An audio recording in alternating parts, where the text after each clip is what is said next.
ମଳକଣ୍ଟକ ହେତୁ ମଳଦ୍ୱାରରୁ ରକ୍ତ କ୍ଷରଣ ହେଉଥିଲେ କ'ଣ ଖାଇଲେ ଯଥାଶୀଘ୍ର ଆରୋଗ୍ୟ ହୋଇଥାଏ? ମଳକଣ୍ଟକ ହେତୁ ମଳଦ୍ୱାରରୁ ରକ୍ତ କ୍ଷରଣ ହେଉଥିଲେ କ'ଣ ଖାଇଲେ ଯଥାଶୀଘ୍ର ଆରୋଗ୍ୟ ହୋଇଥାଏ?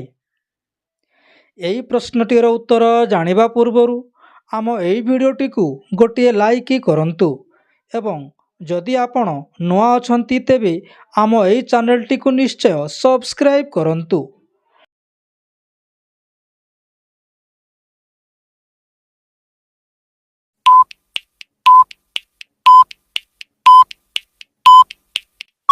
ତେବେ ଏବେ ଆସନ୍ତୁ ଏହାର ସଠିକ୍ ଉତ୍ତରଟି ଜାଣିବା। ଏହାର ସଠିକ୍ ଉତ୍ତରଟି ହେଉଛି ପାଚିଲା କଦଳୀଟିଏ ଘିଅ ସହିତ ଗୋଳାଇ ଖାଇଲେ ଏହି ରୋଗରୁ ଅତି ଶୀଘ୍ର ଆରୋଗ୍ୟ ମିଳିଥାଏ। ଧନ୍ୟବାଦ।